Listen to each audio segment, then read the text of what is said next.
Do you feel like you have to use S-Log 3 just because it's what the serious filmmakers use? As a busy professional juggling filmmaking as a hobby or side hustle, you know time's precious. And you'd rather focus on telling your story than struggling with endless grading tweaks.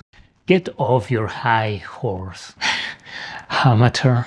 My name is Jose Alcoy, and on this channel I share tips on filmmaking and content creation. Get my free recording checklist for Sony cameras. The link is in the description. Since I picked up my Sony ZV-E1, I've been using S-Cinetone for most of my projects. It's the Pareto principle in action. It gives me 80% of that cinematic look with just 20% of the effort. Being able to use a base ISO of 100 makes filming so much easier. I get beautiful skin tones and movie-like colors almost straight out of camera. All of this without the hours spent grading. For over a year, S-Cinetone has been my comfort zone, but I always wondered if avoiding S-Log 3 meant that I was leaving something on the table. There's a notion out there that if you're a real filmmaker, you shoot in S-Log 3. But let's be clear, S-Cinetone is not a gimmick.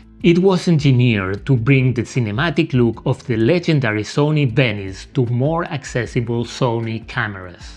And for me, it's one of Sony's secret weapons. I was planning on shooting my upcoming series of mini documentaries in log, but only if I could easily nail the look I wanted. I've used S-Log 3 before, and it's made my life unnecessarily complicated. On my Sony ZV-E1, I need to use a base ISO of 640. And my 5-stop ND filters cannot keep up outdoors. Even worse, the footage looked washed out even after applying a conversion LUT. After diving into countless tutorials, I noticed a trend. Many content creators achieve technically correct S-Log 3 images. But, in my view, the footage lacks sharpness when it comes to human subjects. Look at this comparison. The author claims that S-Log 3 looks better, and I can agree, for footage that does not involve humans. But I much prefer the skin tones and texture of S-Cinetone. So, my conclusion is, S-Log 3 might give you more flexibility in grading, but its softer, flatter look is not what I'm going for. You know I'm still the better choice. Yeah, not for me. Get lost. Why spend endless hours chasing a look when I can get exactly what I need straight out of camera with S-Cinetone? In short, I'm not missing out by avoiding S-Log 3.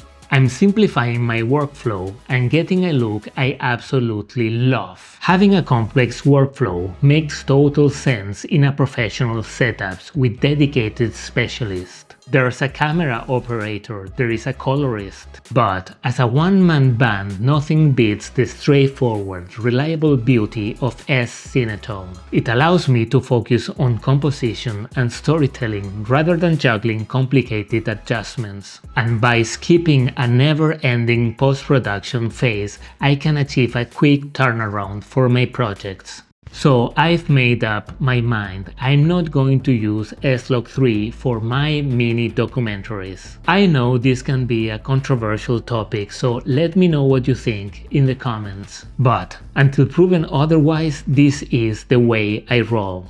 Watch the next one to see how I achieve a cinematic look for my talking head videos. Which picture profile do you think I used?